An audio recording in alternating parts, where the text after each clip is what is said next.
안녕하세요. 심리맨입니다. 심리맨 TV 채널은 심리와 마음에 관한 이야기를 나누는 심리 전문 채널입니다. 구독을 눌러주시면 이 채널을 잊지 않고 받아보실 수 있습니다. 오늘도 리얼리티 트랜서핑 제2권 강독을 계속 이어나갈게요. 지금 우리가 다루고 있는 부분에서 중요한 개념은 의도에 대한 내용인데요. 오늘은 37페이지에 왔습니다. 37페이지의 소주제는 외부 의도인데요. 오늘의 소주제가 담고 있는 내용은 굉장히 중요한 내용이면서도 밀도가 있는 내용이거든요. 그래서 시간 안에 한 번에 다 다룰 수 있을지는 잘 모르겠습니다. 한번 진행을 해볼게요. 외부 의도라는 개념을 이해하기 위해서는 몇 가지 전제가 필요합니다. 비교를 해봐야 되는데요. 내부 의도는 내부 의도라는 것과 비교를 해야 되고요. 그리고 외부 의도를 이해하려면 기본적으로 가능태 공간이라는 전제를 이해해야 되고요. 그리고 외부 의도를 또 이해하려면 지난 시간에 우리가 다뤘던 의도라는 것에 대한 개념을 이해해야 되는데 이 의도라는 것을 이해하려면 또 욕망이라는 것과 대비해서 봐야 된다고 얘기할 수 있겠습니다. 그래서 오늘은 이 외부 의도라는 것에 대한 개념을 잡는 시간으로 삼으면 될 것 같습니다. 사실 이 의도도 마찬가지지만 외부 의도라는 것도 이해하는 것이 쉽지는 않을 겁니다. 그 이유가 뭐냐면 기본적으로 우리는 내부 의도라는 이 한계 안에서 지금까지 살아왔거든요. 내부 의도라는 것에 젖어서 자연스럽게 그 방식으로 우리는 세상과 투쟁하면서 도전하면서 성취하면서 살아왔기 때문에 외부 의도라는 개념에 대해서는 우리가 생각을 해본 적이 없을 가능성이 높습니다. 가능태 공간도 마찬가지잖아요. 가능태라는 개념을 우리가 설정하고 살질 않았기 때문에 이 개념이 낯설 수밖에 없고요. 그리고 이것이 눈에 보이는 실체가 아니기 때문에 더더욱 그렇습니다. 그래서 한 번에 이해가 안 되더라도 계속 반복해서 접하시고 또 체험하시고 경험하시고 적용하시고 다시 또 읽어보시고 할 때 어느 순간 느낌이 강하게 오는 순간이 있습니다. 그렇기 때문에 한 번에 모든 개념들을 다 철저하고 완벽하게 이해한다고 여기시기보다는 이 책 전체를 통틀어서 어떤 개념들은 쉽게 이해가 되고 또 어떤 개념들은 통 모르겠고 또 어떤 개념들은 이해는 했지만 현장에서 적용이 잘 안 되는 것 같고 이런 차이가 있을 겁니다. 개인차에 따라서도 많은 편차가 있을 텐데요. 그런 부분에 있어서 너무 조급하게 여기시기보다는 선택과 집중 전략을 사용하셔서 특정한 개념을 이해하셨다면 그 부분에 대한 적용을 우선시 하시고요. 그리고 나머지 개념들에 대해서는 이해가 되는 만큼 이해가 되는 대로 가져가시면 되겠습니다. 결국에는 이 전체 부분들이 연쇄적으로 조각 맞추듯이 이루어지는 그 순간이 옵니다. 너무 조급해 하시기보다는 꾸준히 지속하는 것이 더 중요하다고 말씀드리고 싶네요. 그럼 이 부분을 좀 더 설명을 해보도록 할게요. 내부 의도라는 것은 기본적으로 펜듈럼이 지배하고 있는 공간인 우리가 지금 현재 살고 있는 현실, 이것을 바탕으로 하고 있죠. 그래서 그림으로 좀 표현을 해볼까요?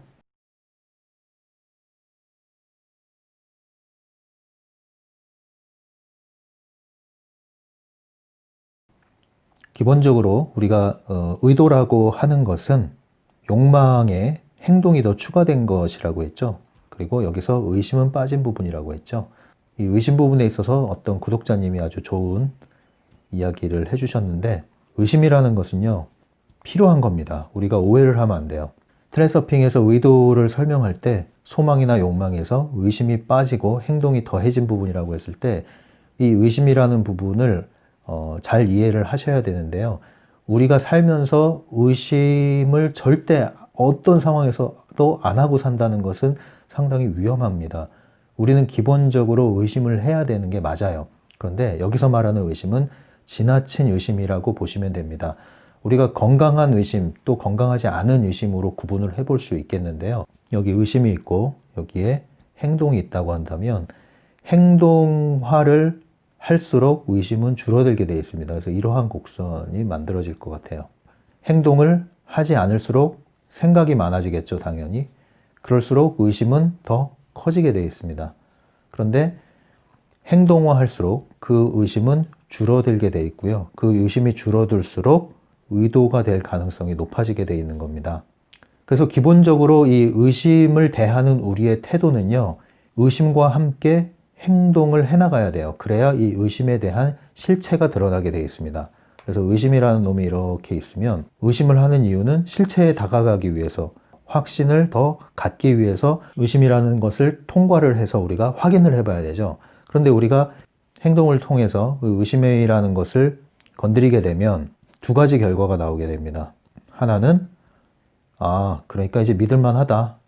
의심하면서 접근을 해봤더니 믿을만 해, 괜찮아. 또는 의심하고 접근을 해봤더니 아니나 다를까 못 믿겠다. 확신하느냐 불신하느냐, 신뢰와 불신 두 가지가 나올 수 있죠. 그러면 확신을 한다 그러면 이것은 선택을 하게 되는 것이고, 불신을 하게 되면 기각을 하게 되는 것이고, 그러한 행동의 결과가 나오게 되어 있습니다.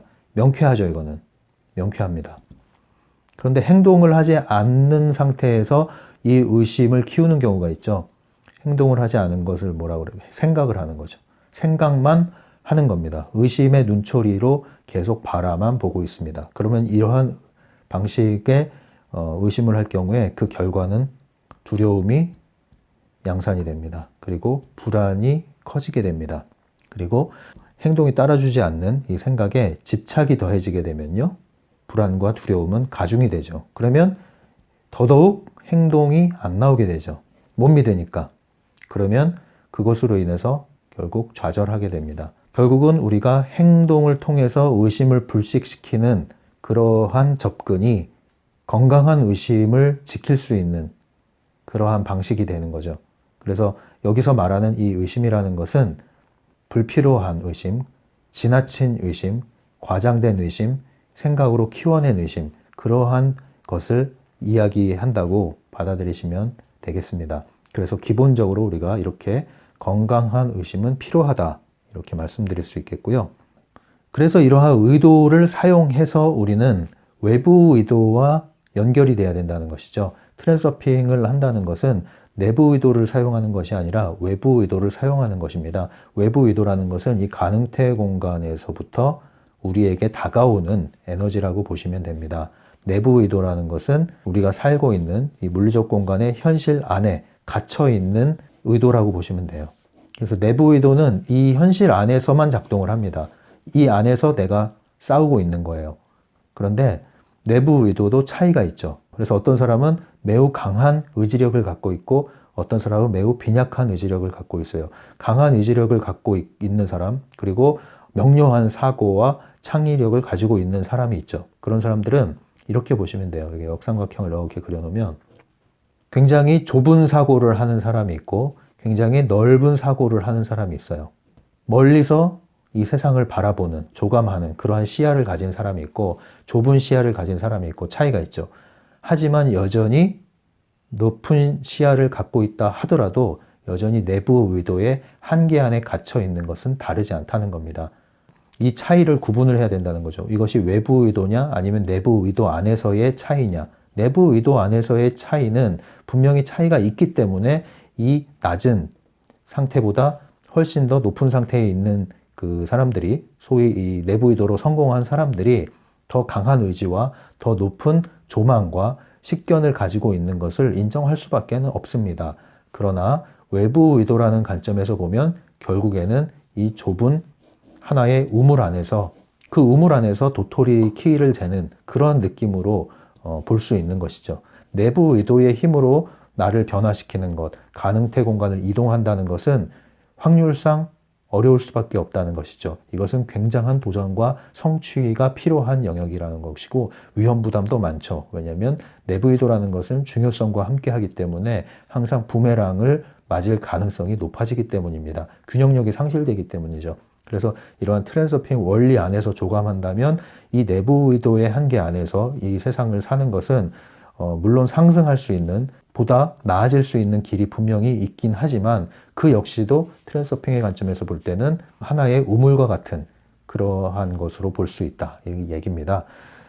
책을 보면서 병행하면서 한번 가볼게요. 37페이지에 보시면 의도에 대한 정의가 나오죠.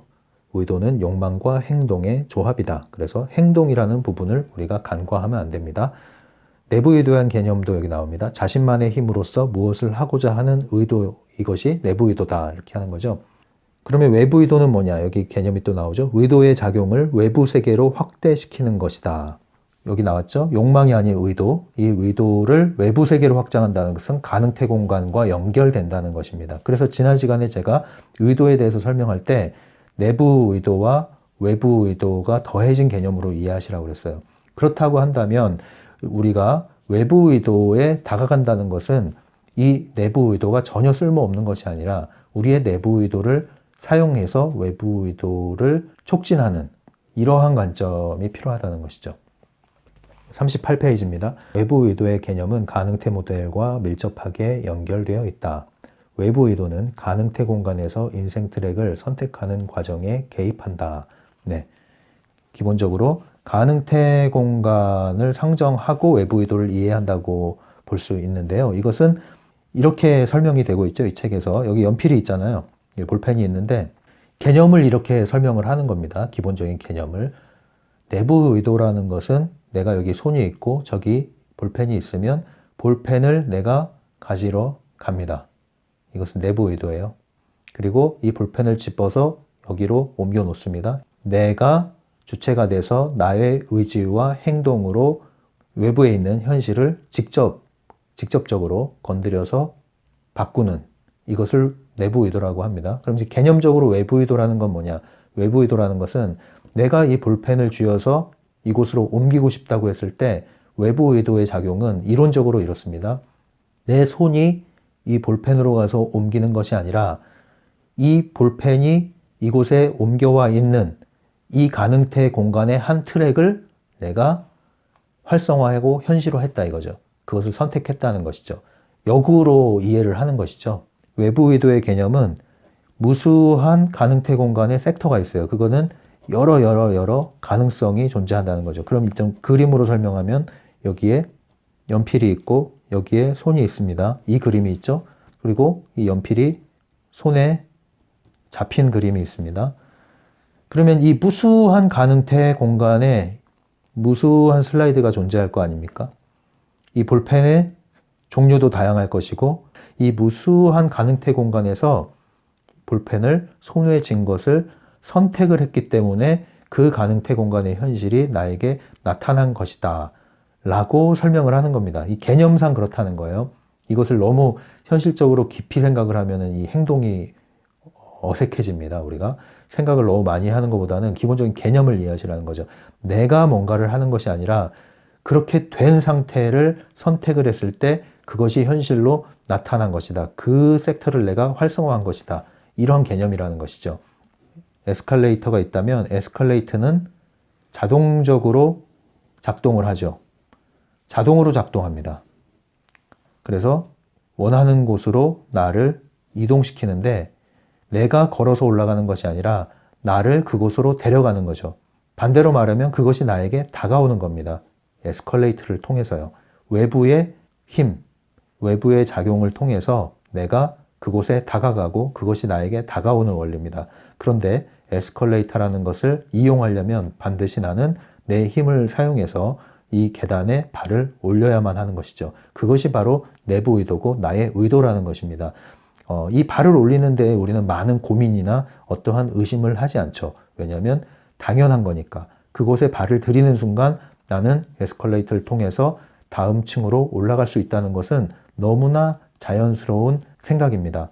그것과 마찬가지로 외부 의도 역시도 이러한 힘으로 작동한다는 것을 우리가 알고 그리고 그 힘을 이용할 수 있다면 이제 이것이 당연한 것이 된다는 거죠. 이 외부 의도의 작용이 당연한 것이 됐다면 그것은 우리가 진정하게 순수한 의도를 사용할 수 있게 되었다. 이렇게 얘기하는 겁니다. 그렇게 되기까지 우리가 그 감각을 키우는 것이 중요한데 그러려면 어쩔 수 없이 우리는 경험이라는 것을 할 수밖에 없는 것이고 그 경험은 실패를 수반할 수밖에 없어요. 그리고 어느 정도 시간이 필요해요. 시도를 해봐야 되는 거죠. 에스컬레이터에 처음 탈 때 어린아이들은 주저주저 합니다. 굉장히 망설이죠. 발을 잘못 올리면은 막 발이 낑길 것 같고 겁이 나잖아요. 그런데 몇 번 하다 보면 나중에는 아주 자연스럽게 발을 딛게 돼요. 그 원리와 똑같습니다. 그래서 우리의 내부 의도는 외부 의도를 활성화하기 위한 방식으로 그만큼의 힘으로 작동을 해줘야 되는 것이고요. 그렇게 된다면 그 이후로는 외부 의도의 그 작동을 우리는 지켜보고만 있으면 되는 겁니다. 그리고 방향을 잡아주는 거죠. 얼마나 이걸 타고 갈 것인가, 어떤 것을 타고 갈 것인가, 올라가는 걸 탈 것인가, 내려가는 걸 탈 것인가, 이런 방식으로 외부 의도를 사용해서 우리가 원하는 곳을 갈 수 있는 그 지점을 선택만 하면 된다는 원리입니다. 그 다음에 이제 38페이지, 39페이지에는 뭐 UFO 얘기도 나오고 신비주의 마법 얘기도 나오고 하는데요. 외부 의도에 대한 개념을 설명하기 위한 다양한 방식이라고 보시면 됩니다. 40페이지입니다. 40페이지에는 제가 읽어볼게요. 우리는 일상 속에서도 외부 의도가 작용한 결과를 끊임없이 대면하고 있다. 특히 두려움과 최악의 우려는 외부 의도에 의해 현실화된다. 하지만 이런 경우에 외부 의도는 우리의 의지와는 상관없이 작용하기 때문에 우리는 어떻게 그런 일이 일어났는지를 알아차리지 못한다.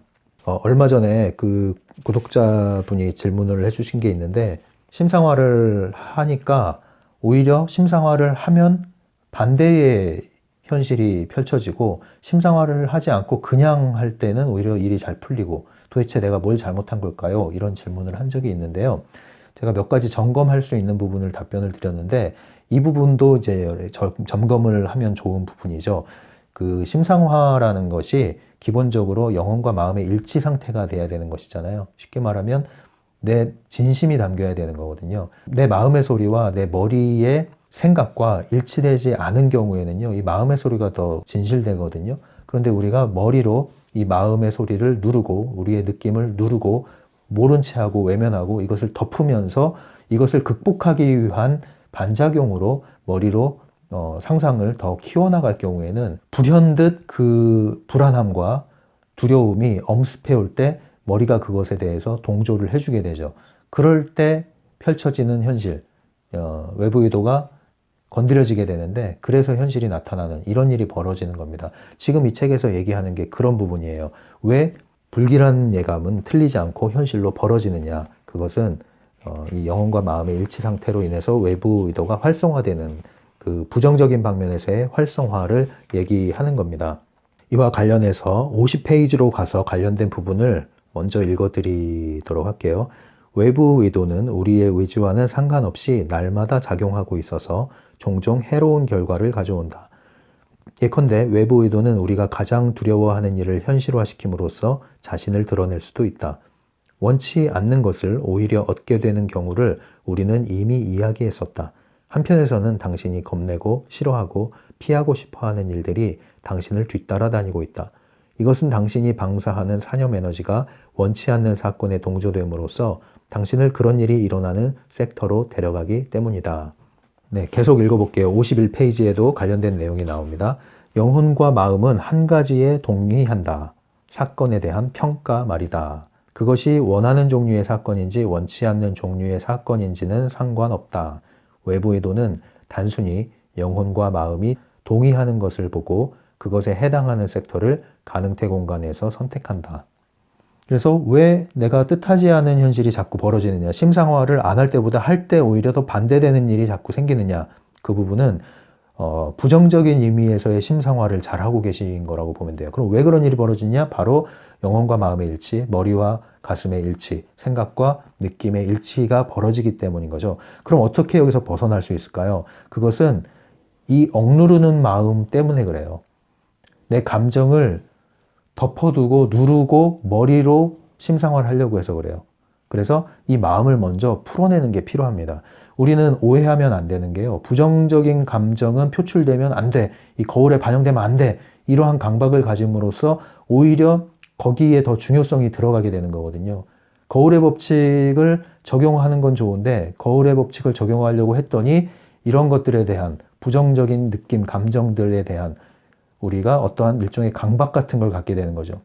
그래서 거기에 더 힘이 들어가게 돼요. 아이러니하게도 부정적인 의미에서의 일치가 일어나게 되는 거죠. 그 바딤 젤란드 인터뷰에서도 그런 얘기가 나오잖아요. 트랜서핑의 일종의 약점이라고 할 수 있는 부분이 사람들이 트랜서핑을 이제 적용하려고 하면은 거기에 자꾸 힘이 들어간다는 거예요.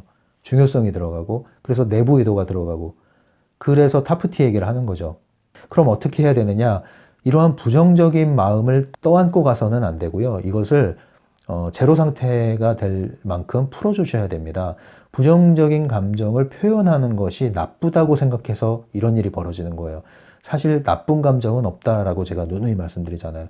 나쁜 감정은 없어요. 우리가 나쁘다고 생각하는 감정이 있는 겁니다. 그리고 나쁘게 사용되는 감정이 있는 것이죠. 이러한 감정을 누르지 마시고 안전하고 옳은 방식으로 표현하셔야 됩니다. 그래서 이러한 것을 잘 풀어내는 사람들이 뭐 술자리 가거나 아니면 수다를 떨면서라도 소위 뒷담화를 하면서라도 풀어내잖아요. 얘기 들어보면 당장 내일 사표 쓸 것 같은 사람이 실컷 욕하고 나서 다음날 직장생활 잘하잖아요. 그런 사람들 보면 이제 얄미운 사람들 있죠. 그런 사람들이 이제 속으로 이렇게 끙끙 앓는 거예요. 그러니까 그러한 감정을 풀어내는 것을 나쁘다고 생각하면 안 된다는 거죠. 내가 힘들면 힘들다고 하는 건 나쁜 게 아니에요. 아프면 아프다고 하는 것은 나쁜 게 아니에요. 그 인간 정말 재수없어. 그 내가 느끼는 느낌이잖아요. 그 생각에 휩싸이지 않기 위해서 표현하는 거예요, 우리는. 이것을 묶어뒀더니 마치 끓는 솥을 뚜껑을 계속 누르고 있으면 압력이 올라오는데 계속 누르고 있으면 나중에 뻥 터지잖아요. 그래서 압력솥도 압력이 올라온 다음에 슉 하고 바람을 빼줘야 되잖아요. 김을 빼줘야 되잖아요. 근데 그것을 안 하고 계속 누르고 있으면 덜커덩 하면서 여기저기를 계속 건드리다가 나중에 뻥 터지는 거거든요. 왜냐면 살아있으니까. 살아있는 감정을 왜 누르냐는 거죠. 흘려보내야지. 그 흘려보내는 작업을 하지 않고 우리가 그것을 누르는 방식으로 심상화를 한다면 오히려 반대되는 것이 강력하게 작동이 될 수밖에 없어요. 생각으로 꾹 누르고 있었는데 그게 불쑥 올라올 때 내 생각과 일치되는 것이 강력하게 일어나죠. 그러면 현실화되는 거예요. 그래서 기본적으로 우리가 이 트랜서핑 또는 심상화 이걸 적용하기 전에 항상 마음의 관리, 감정의 관리 이것을 어떻게 할 것인가에 대해서 우리가 정리를 하셔야 되는데 기본적으로 나쁜 감정은 없다. 내가 느끼는 감정은 나로서는 그러한 감정을 느낄 수밖에 없다. 다만 그 감정을 상대에게 일방적으로 표현하고 공격적으로 표현해서는 안 되죠. 근데 내가 느낀 감정을 내가 해소하는 것은 내가 해야 될 일이고 그것은 잘못된 게 아니에요. 그런 부분을 정리를 잘 하셔야 돼요. 그래서 항상 이 감정이 흘러내보내는 사람은 묵은 감정이 없거든요. 묵은 감정이 없을 때는 새로운 감정이 올라와도 그게 다예요. 그런데 묵은 감정이 있을 때는 새로운 감정이 조금만 건드려져도 이 전체가 건드려지고요. 이 전체가 건드려져도 엄청나게 오랜 세월 동안 이것이 얽히고 설킨 것인 경우에는 내가 뭐 때문에 그러는지를 몰라요. 내가 뭐 때문에 이렇게 화가 나지? 화를 내고 나서 마치 그 헐크가 화내고 나서 제정신으로 돌아오면 이제 옷이 왜 찢어졌지? 이런 것처럼 버럭하고 나서 놀라는 경우가 있을 수 있는 거예요. 왜냐하면 많은 것이 쌓여 있고 얽혀 있을 때 그렇습니다. 그래서 항상 우리의 마음은 이 수도관, 상수도, 하수도관이 잘 뚫려가지고 흐름이 원활하게 일어나는 형태로 계속 흘러나가야 돼요. 그래야 뒤끝이 없어요. 이러한 사람이 외부에서 조그만 자극, 부정적인 반응 이런 것들이 와도 금방 털어낼 수 있는 작용을, 시스템을 갖게 되는 것이죠. 그렇지 않은 경우에는 조그만 것이 건드리기만 해도 그냥 날파리가 와서 붙기만 해도 나는 온몸이 괴로워지는 그러한 상태로 악화되게 됩니다. 그래서 이것을 처리하지 않고서 트랜서핑을 적용을 할 때 더 혼란스러워질 수가 있습니다. 명쾌하지 않게 흐르게 되는 거죠. 이건 점검할 필요가 있는 부분이라고 말씀드리고 싶습니다. 41페이지로 다시 돌아올게요. 계속 우리는 외부 의도에 대한 이야기를 하고 있습니다. 그래서 이 책에서 또 좋은 예가 나와 있습니다. 내부 의도와 외부 의도의 차이를 설명하면서 그런 걸 본 적이 있죠. 여기 뭐 벌일 수도 있고 파리일 수도 있는데 웽 하고 이 창문에 달라붙어 가지고 계속 벽에 부딪힙니다. 계속 벽에 부딪혀요. 여기 나가려고. 그럼 되게 답답하죠. 왜냐면 옆에 문이 열려 있거나 아니면 여기 문틈이 열려 있거든요. 그럼 거기로 나가면 되는데 그 문틈을 찾지 못하고 계속 유리창에 부딪힙니다. 갔던 자리를 또 부딪히고 또 부딪히고 문을 열고 나가도록 이렇게 유인을 해도 계속 여기에 부딪혀요. 그러다 화나면 그냥 탁 찍어버리는데 근데 우리가 볼 때는 그러면 뭐가 문제입니까? 이 파리의 문제는 이 멀리 한 발짝 멀리에서 떨어져서 이렇게 날아가서 이 창문을 한 발짝 물러나서 이 창문을 보게 되면 아, 여기에 문틈에 있구나. 일로 나가면 되겠네. 여기가 아니라. 이렇게 해서 나갈 수 있다고 생각을 하겠죠. 그런데 이 트랜서핑에서 말하는 외부 의도의 개념은 이렇게 멀찌감치에 나가서 창문을 보더라도 이거 역시도 내부 의도에 국한된 것이다. 이렇게 얘기를 합니다. 그럼 외부 의도라는 것은 뭐냐? 파리가 여기서 웽웽 거리고 있을 때 가끔 그럴 때 있잖아요. 이걸 내보내기 위해서 창문을 제가 열어줘요. 활짝 열어줘요, 창문을. 그래서 이 공간을 넓게 만들어주면은 파리는 쉽게 날아갑니다. 그러면 파리의 입장에서는 이 창문을 열어줬을 때 저의 힘이 사용된 거잖아요. 파리의 노력이 아니라. 그것처럼 이 부분이죠. 외부의 힘이 작용을 해서 나의 환경이 바뀌는 것을 외부 의도라고 한다. 이렇게 비유를 하고 있습니다. 우리는 흔히 이 세상에서 경쟁 구도 안에서 1등을 하면은 그 사람이 최고라고 여기고 그 사람을 마치 나보다 훨씬 높은 수준에 있는 사람으로 여기잖아요. 이렇게 피라미드처럼. 근데 그렇지 않다는 거죠. 이 내부 의도 안에서 1등을 한다 한들 앞서 있는 거예요. 조금 앞서 있는 것 뿐이지 결국은 평면적으로 보면은 같은 수준에 있는 거예요. 수준하고는 차이가 없다는 거죠. 의식의 레벨하고는 차이가 없다는 거죠. 유수한 대학을 나오고 훌륭한 직업을 갖고 있다 하더라도 말도 안 되는 일에 꼬여드는 그런 일이 생기는 이유가 뭐예요? 의식의 레벨은 똑같다는 거죠. 결국은 우리가 의식을 상승시키는 것을 관심하지 않게 되면은 주어진 현실에서 내부 의도를 사용해서 아무리 성공을 한다 한들 성공의 위치가 이곳이 아니라 이곳이라는 거예요. 남들보다 좀 더 많이 왔고 앞서 왔을 뿐이지 의식엔 차이가 없다는 거죠. 그렇다고 한다면 결국에는 인생에 어떠한 일이 벌어졌을 때 휘청거릴 수 있는 그러한 약점을 여전히 가지고 있는 겁니다. 그래서 우리는 더 넓은 시야로 외부 의도라는 관점에서 우리의 현실을 인식하는 이 관념의 전환이 필요하다. 42페이지 읽어드릴게요. 외부 의도는 그런 가능성을 끈기 있게 확고하게 믿는 것도 아니다. 외부 의도는 그저 자신에게 속한 것을 냉정하게 가차없이 차지한다.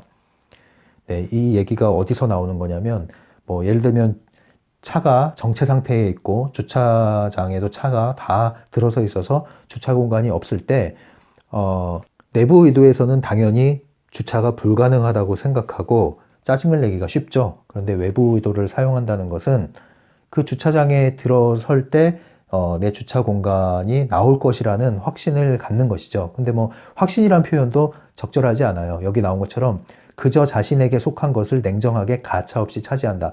말하자면 내가 그 건물주고 그 건물 CEO다. 그러면 전용 주차장이 있고 혹여라도 전용 주차장에 누가 주차를 했다고 해도 내가 가면 비켜준다. 그런다면 차가 막혀 있어도 겁날 게 없겠죠. 그 정도의 마음이라는 것인데 이제 이것을 또 그대로 액면 그대로 이 말만 사용해서 여러분들이 주차할 때 이걸 적용한다. 그러면 실패할 가능성이 높습니다. 왜 그러냐면 이러한 기본적인 관념의 전환과 에너지가 확보되지 않은 상태에서는 아무리 사소한 것을 심상화한다 하더라도 적용이 안 돼요. 적용이 돼도 우연일 가능성이 높아요. 그래서 우리가 이 외부 의도를 적용하고 활용하기 위해서는 이런 몇몇 부분들이 점검이 돼야 됩니다. 기본적인 관념, 나의 에너지 상태, 감정 상태 이런 것들을 다 점검을 해야 될 필요가 있습니다. 여기서 좀 더 얘기하고 일단 마무리하고 몇 번에 걸쳐서 이야기를 해야겠네요. 이번 주제는 외부 의도라는 것은 내부 의도와 대비가 된다고 했는데 내부 의도는 누가 좋아하는가? 그것은 펜듈럼이 좋아합니다. 왜냐하면 내부 의도의 에너지를 먹고 살기 때문에. 그래서 펜듈럼은 결코 외부 의도로 우리의 의식이 확장되는 것을 원치를 않죠. 그래서 내부 의도에 계속 우리를 가둬두기를 원하는데요. 그렇기 때문에 우리가 외부 의도를 인식하고 외부 의도를 사용하는 감각을 키우기 위해서는 기본적으로 펜듈럼에서 자유로워져야 됩니다. 제가 적용점에 있어서 말씀드릴 때 가장 기본적으로 먼저 우리가 체화해야 될 것이 펜듈럼을 인식하고 펜듈럼에서 자유로워지는 것, 중요성을 찾아서 낮춤으로써 자유로워지는 것, 그것을 먼저 충분히 연습하시라고 말씀드리는 이유가 그겁니다. 그것이 충분히 되면 트랜서핑의 절반은 해낸 것이고 그 감각만 갖고 계시더라도 내부 의도와 펜듈럼을 인식할 수 있기 때문에 자연스럽게 외부 의도로 향한 감각을 키울 수 있는 좋은 지점에 이른 겁니다. 그래서 내부 의도를 벗어나기 위한 또 한 가지 방편이 바로 아까 말씀드린 이거죠. 내 마음 안에 어떠한 억눌려 있는 감정들, 그런 것들이 충분히 풀리지 않고 이것이 흘러나가지 않는다면 여전히 나는 펜듈럼한테 갇혀있고 펜듈럼에 묶여있는 것이기 때문에 이러한 상태에서는 다른 기법이 부과된다 하더라도 크게 영향을 발휘하지 못한다는 것이죠. 먼저 해야 될 것은 이 내가 묶여있는 펜듈럼에서 자유로워지는 것이 먼저 선결 과제다. 그렇게 말씀드릴 수 있겠습니다. 42페이지 읽어볼까요? 외부 의도란 마치 방사광처럼 즉흥적으로 만들어지는 것이다. 외부 의도를 미리 준비하려고 애쓰는 것은 헛수고다. 방사광처럼 즉흥적으로 만들어진다고 그랬는데요. 그것은 그 조건에 부합한다면 즉시 감각을 얻을 수 있는 그러한 에너지라는 거예요. 외부 의도의 에너지가. 단 거기에 이르기까지는 얼마나 걸리는지는 개인차가 많기 때문에 정확하게 말할 수 없고 그것을 평가하는 것도 쉽지는 않은 것입니다. 그래서 마치 어떤 티핑 포인트가 있는 것과 같은 것이죠. 꾸준히 지속을 해 나가는데 어떠한 특정한 상황과 계기로 인해서 감각을 찾는 겁니다. 그럼 한 번 감각을 키우게 되면 두 번, 세 번이 점점 쉬워지는 거거든요. 그래서 우리가 꾸준히 정해진 방식대로 그 규칙에 입각해서 지속하는 것이 필요한 것이죠. 이것을 지치지 않고 하는 것이 중요한 것입니다. 또한 외부 의도를 미리 준비하려고 애쓰는 것은 헛수고다 이렇게 한 것도 뭐냐면 그것을 준비하려고 애쓰는 것 자체가 중요성이 들어가는 작업이고요. 그것은 머리로 하는 작업일 가능성이 높아요.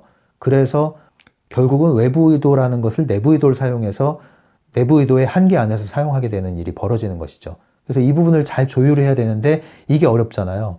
그래서 바딤 젤란드가 얘기한 게 그것을 보충해 주는 게 타프티다 그 얘기를 하는데 타프티라는 것은 바로 핵심이 이 다운머리에 있죠. 의도의 센터, 중심, 의도 에너지의 중심을 찾아주는 겁니다. 그래서 거기에 집중을 함으로써 이러한 많은 모순들을 한 방에 해결해 준다는 것이죠. 관심 있는 분들은 타프티 책을 보시면 무슨 얘기인지 알 수 있을 겁니다. 이렇게 해서 오늘 42페이지까지 다뤘고요. 계속해서 다음 시간에 이 의도에 대한 부분, 외부 의도에 대한 부분을 계속 나가도록 하겠습니다. 그래서 오늘의 우리가 점검해야 될 부분은 트랜서핑을 하고 있을 때 내 마음 안에 영혼과 마음의 일치 상태를 방해하는 나의 억눌린 마음, 나의 억눌린 감정 이런 것들이 있지는 않은가 그것을 한번 점검해보는 시간을 가졌으면 좋겠다는 것이 이번 주제에서의 활동 사항이라고 말씀드릴 수 있겠네요. 이 채널이 도움이 되신다면 오른쪽 하단에 구독 버튼을 누르시면 잊어버리지 않고 받아보실 수 있습니다. 오픈챗이나 이메일을 통해서 여러분들의 질문과 상담을 받고 있고요. 블로그에서도 여러분들이 활동할 수 있는 게시판 공간이 있습니다. 많이 활용해 주시면 좋겠네요. 지금까지 심리맨이었어요.